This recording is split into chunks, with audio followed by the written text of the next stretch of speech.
What's you? I like a lot of the things you do, but what I see is you set up really nicely over here, but from this point on, the tip of your blade, remember, it's supposed to be furthest away from you after the catch. And that's right now in your setup. As soon as we start moving the video forward, is it coming back towards you or is it moving away from you? It's coming back towards you, right? So in order to correct that, what I'd like to see a little bit more of is, this is great, but I need to see more hinging. So from here and here, I'd like you to close that.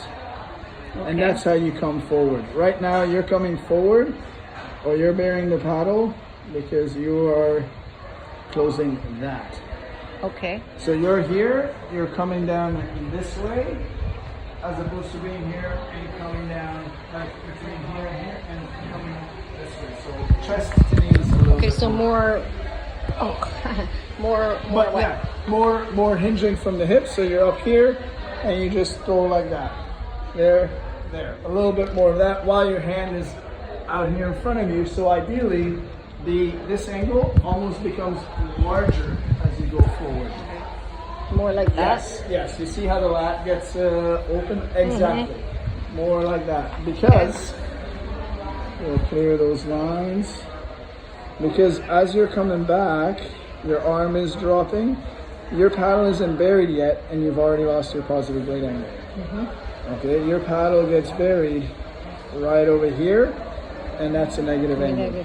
So you've missed 2/3 of your connection, and you have power through the last third of your stroke.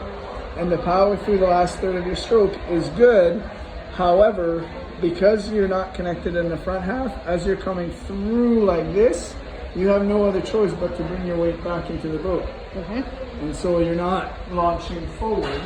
It's here, you lift, you come back into the boat. Where is your weight right now? Is it moving forward or is it underneath you in the seat?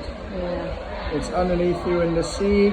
Hands are moving forward. And look at how far the hands go, all the way from behind you to right about here. And now when the paddle is almost at your knees at neutral, now is when you start rotating your torso to open up and set up. So your timing is almost in reverse. Okay. So you're here, you're going like this, and then you're pulling through, arm is coming forward, and then you rotate. Whereas what I'd like to see is you're here, de-rotating, coming through, rotating forward, and then coming this way with the back. So you can see how the torso and the hips lead the arms. The whole idea is, if you imagine that my shoulder or my arms are cut off from my shoulders, I want to get my shoulder socket pointing forward, and I want to get my shoulder socket pointing backwards. So it's not my shoulders are staying neutral and my arms are doing this. I want to twist and I want to de-rotate. And the only way I can rotate my upper body effectively, efficiently through full range of motion is if I move my hips and allow my hips to come around, then that allows my torso to come around. I felt like I was backwards. I really did. In the back when you were doing it's like, oh, I feel I'm backwards. It was a little bit, but it's only, you're doing the things, your timing is off. So we'll work on that timing and then it'll click. Okay. Okay, so let's go back in again and let's just watch. And it's not even like the rhythm is backwards and the timing is a little bit off. But other than that, and this is what I told some of the other guys. If you think about, I don't play golf, I don't play hockey, whatever, but we can all visualize if you're here with your golf swing and you start swinging your arms like this and then you move the hip, you're not going to have the power. So that's why when you're here in this setup, hinge down and start with your de-rotation. And here, I start with my hips and then allow my hands to follow through. Much more powerful torque. So I'm here in that open position, I want to start with my hips and then I follow through.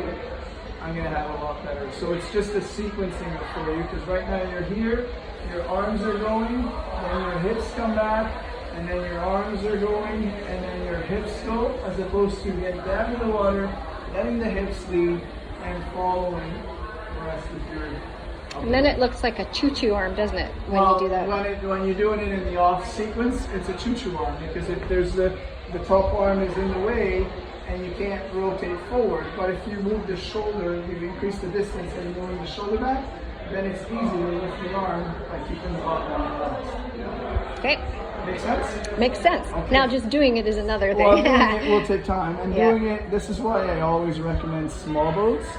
Not because I think it's better or whatever, but you can then focus on yourself without having to worry about keeping the rhythm of everybody else. Plus, you will feel the immediate response the boat gives you when you're doing it properly, as opposed to when you're not. You can start doing this correctly. You mean OCs when you say small boats? OCs, exactly. Yeah, okay. This, when you do it, you could switch and get in the Dragon Boat today and do it exactly the way I asked you to. You would feel the resistance and the more support that you have, but you wouldn't necessarily feel the boat moving any faster or any slower. In the OC, you would feel the boat accelerate, decelerate, whatnot, do everything that you're doing, and the difference in the technique. And that's why the learning curve in the OCs are a lot sharper than they are in the Dragon Boat. I get now why you guys do it. Alrighty. I think